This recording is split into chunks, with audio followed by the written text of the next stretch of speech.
Para pensar comigo.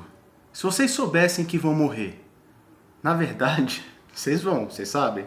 Desculpa o spoiler. Mas se vocês soubessem que vocês vão morrer em breve, o que as pessoas diriam de você? O que você gostaria que elas dissessem de você? Na verdade, se você pudesse escrever ou falar as coisas que são mais importantes para você nessa vida ou para a vida, o que você escreveria? Para pensar, tô sem saída. Para pensar, essa é a vida. Para pensar o que fazer. Para pensar. Pessoal, eu sou o Leléo e esse é o Vem Segue-me do canal Para Pensar. Sejam todos muito bem-vindos. E nessa semana a gente vai estudar, ou já devia ter estudado, o que Alma vai falar para os 3 filhos dele, quando ele já estava para morrer. Na verdade, a ideia é a gente pegar algumas dicas do que Alma de fato achava mais importante que os filhos dele soubessem pela boca dele antes de morrer. Algum tempo atrás eu passei por uma situação que eu gosto muito de comparar com isso. É inclusive um dos motivos pelo qual esse canal existe. Eu estava sentindo muita dor de cabeça e por algum motivo ela não passava. Eu decidi para mim mesmo que eu estava com câncer. Eu tinha certeza que eu estava com câncer. E aí eu tive que fazer uma tomografia e etc e tal. Mas o que acontece? Foi nesse momento que eu percebi que tinha um monte de coisa que eu queria que meus filhos aprendessem de mim. Que eu queria que eles soubessem de mim. Isso me mudou completamente como pai. Isso me fez passar a enxergar a vida de uma forma completamente diferente. E Alma, quando ele for ensinar para os filhos dele, ele vai usar como base uma experiência que mudou completamente a vida dele. Ele vai estar ensinando 3 filhos, Elamã, Siblom e Corianto. Elamã era o filho que ia dar continuidade nos registros, é o filho que ia dar continuidade na igreja, é o filho que tinha um desafio espiritual, um chamado muito importante pela frente. Então, os conselhos que a Alma dá para ele servem muito para esses chamados, para esses desafios espirituais que a gente tem pela frente. Siblom era um filho muito bom, era um filho muito inteligente, um filho muito capaz. E os conselhos que a Alma dá para Siblom, eles são conselhos muito bons para quando a gente é capaz, para quando a gente está dando conta das coisas, quando a gente está num momento muito bom. E Corianto vai ser só na próxima semana, mas já adianto também de spoiler que é de longe o meu favorito. Mas com os 3, Alma ele vai fazer questão de ensinar o que na vida dele fez com que ele mudasse. Alma conta que lá atrás, ele e os filhos do rei Mosia estavam procurando destruir a igreja. A gente já comentou um pouco sobre isso. Ele estava falando das dificuldades que eles, no caso, estavam causando para as pessoas. Trabalhando de verdade para que elas se afastassem, para que elas cometessem pecado. E aí um anjo aparece para eles e ele é tomado de uma dor, ele é tomado de uma angústia imensurável. E ele começa o relato dele contando isso para os filhos dele. E tem um ensinamento aqui bem legal. A gente vai ler aqui do versículo 12 até o 16. Aqui a Alma vai estar descrevendo as dores dele. Olha só.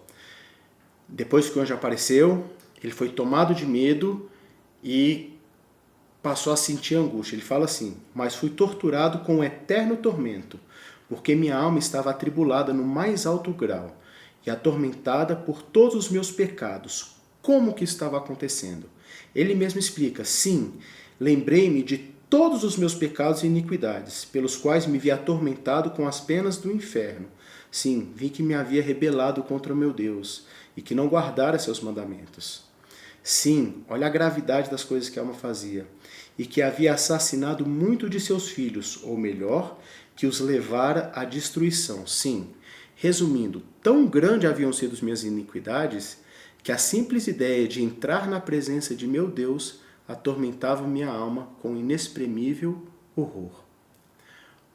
Pensei eu, se pudesse ser banido e aniquilado em corpo e alma para não ser levado à presença de meu Deus a fim de ser julgado pelas minhas obras.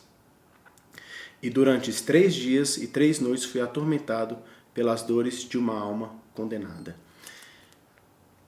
eu entendo que a alma aqui, ele estava literalmente pagando o preço pelos pecados dele. Zero redenção. Eu gosto de usar essas escrituras assim, e se eu escolher não me arrepender? E se eu escolher deixar para depois? Igual a moleque falou na última aula que não poderia fazer. É mais ou menos isso aqui que espera.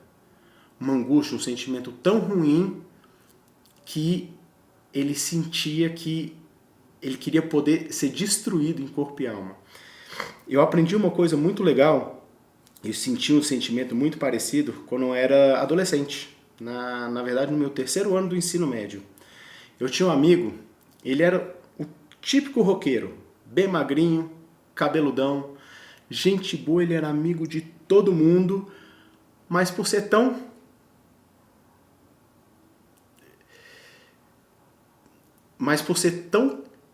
caricato, talvez, eu acho que ele sofreu um pouco mais de bullying do que se deveria ou se era permitido na época. Mas eu lembro que com esse amigo, um dia qualquer da aula, eu tinha um perfil mais metido a valentão. Ele estava sentado na pontinha da cadeira e ele era muito amigo meu. Eu decidi que ia empurrar ele, dei um bico na cadeira e ele caiu no chão. No momento ele ficou furioso e veio para cima de mim para me bater. Eu meio que só segurei ele. A princípio foi isso. Aquilo me incomodou de um jeito. Eu fiquei assim, cara, ele é meu amigo. Por que eu quis simplesmente judiar dele? Eu sabia que ele não dava conta de me bater. Ele também sabia que ele não dava conta de me bater. E a percepção de que, cara, ele está disposto a isso, me incomodou muito. Me fez sentir muita vergonha do que eu tinha feito. E foi a primeira vez que eu me lembro claramente disso me tocar. Aí olha o que aconteceu com Alma, no versículo 17.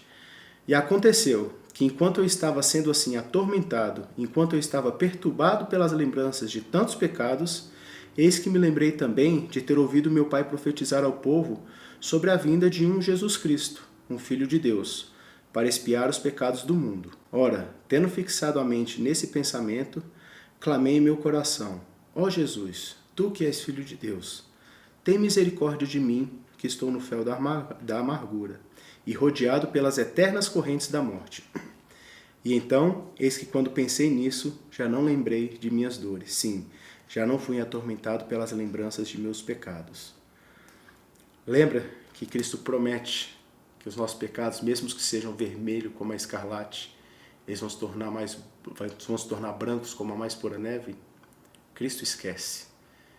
E a alma, do mesmo jeito que ele estava passando ali pelo inferno, ele, ao levar o pensamento para Cristo e pedir por súplica, né, que saísse daquele momento, aquilo foi imediatamente tirado. Ele continua no 20. E ó, que alegria e que luz maravilhosa contemplei. Sim, minha alma encheu-se de tanta alegria quanto havia sido minha dor. Sim, digo-te, meu filho, que nada pode haver tão intenso e cruciante como foram minhas dores. Sim, meu filho, digo-te também, que por outro lado, nada pode haver tão belo e tão doce como foi a minha alegria. Existe uma proporcionalidade. Toda vez que a gente falha, e a gente vai falhar, eu falhei com esse amigo. E na mesma medida que eu falhei, eu fiz um compromisso de não fazer isso. De não tratar as pessoas assim, de prestar atenção onde que minha brincadeira está só judiando de um amigo, uma pessoa que eu quero tão bem. E de verdade, a ponto que até hoje isso me freia bastante. E é claro que eu ainda falhei mais um monte de vezes. Mas da mesma proporção que foi ruim para mim, eu consegui tirar um aprendizado. Isso serve para tudo. Para a alma, era a dor do inferno. Então a recompensa foi praticamente o sabor da salvação. O que acontece? Na vida, a gente vai errar um monte de vezes. A gente vai passar por um monte de dificuldade. A gente vai se sentir mal muitas vezes. Ou por conta dos nossos pecados, ou por conta das situações da vida. O que essa escritura, o que a alma entendia que era muito importante que o filho dele soubesse?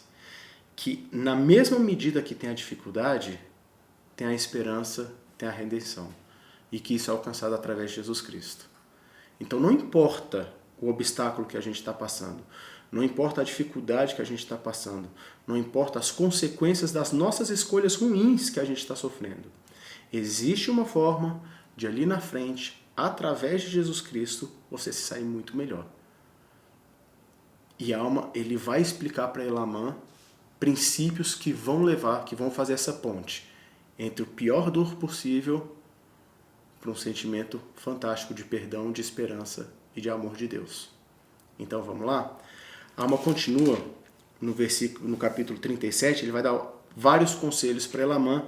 Eu vou tentar agrupar eles aqui de uma forma que faça sentido.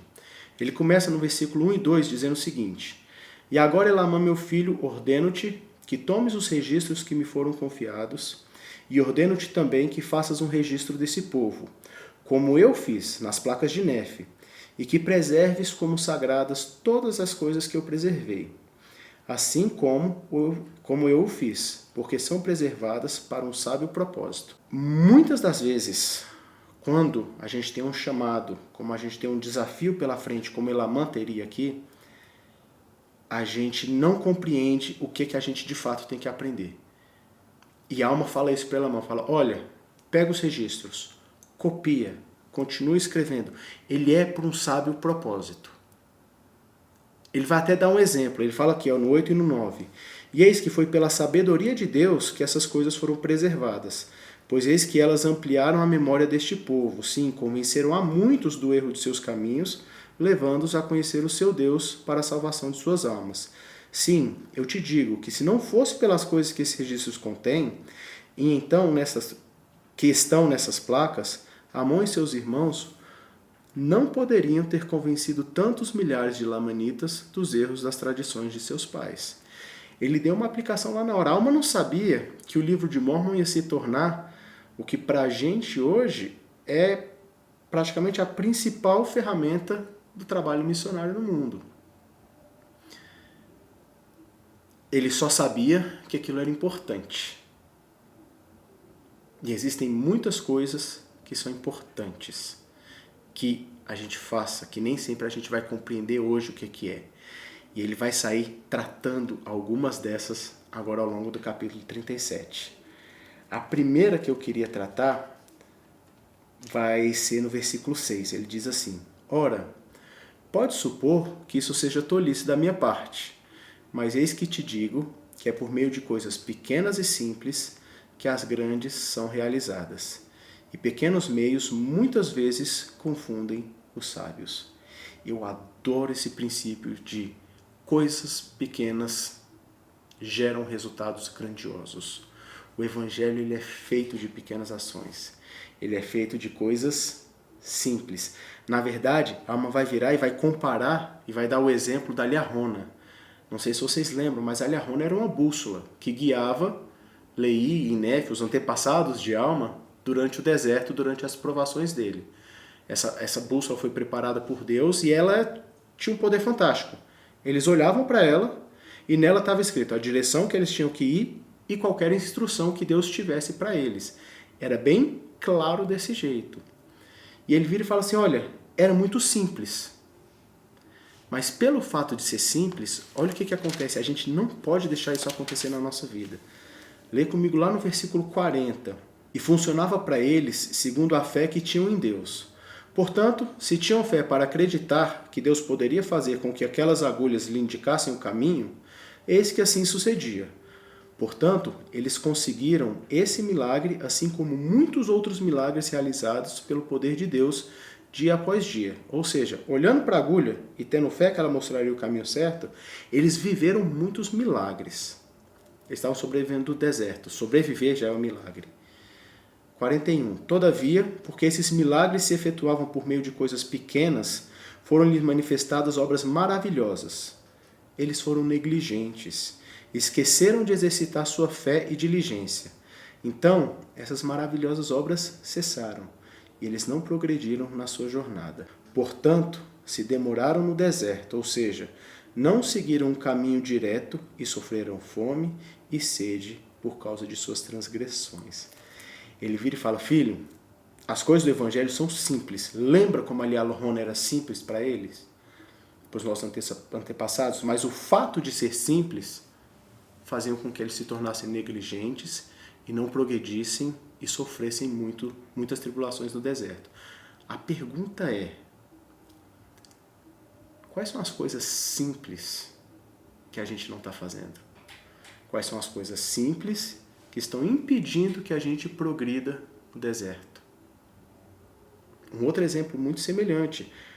Entre sair do Egito e chegar em Jerusalém, na Terra Prometida, os egípcios tinham que levar 40 dias. Uma pessoa faz em 40 dias andando essa distância. Eles levaram 40 anos. Porque eles não estavam dispostos a mudar coisas simples. O Evangelho, ele é feito de coisas muito simples.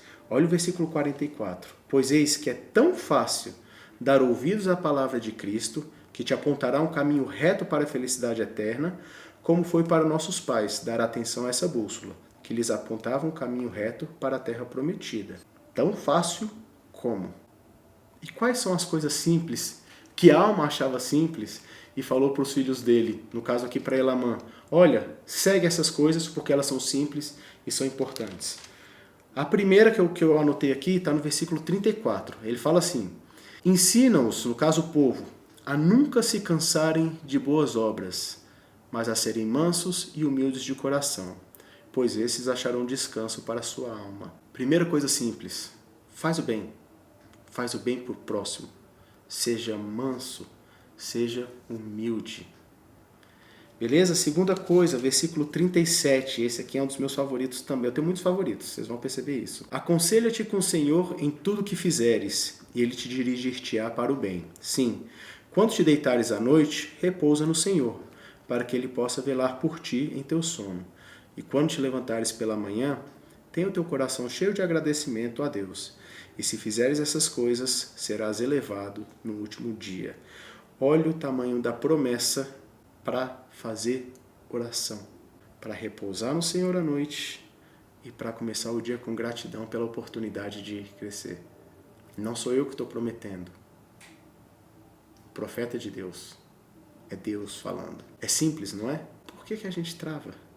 Por que a gente não faz o simples? Fazer o bem, ser humilde, fazer oração. Olha o versículo 13.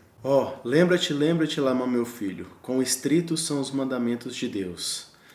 Ou seja, os mandamentos de Deus, eles são específicos, eles são diretos, eles não são de ampla interpretação. Eles são bem claros.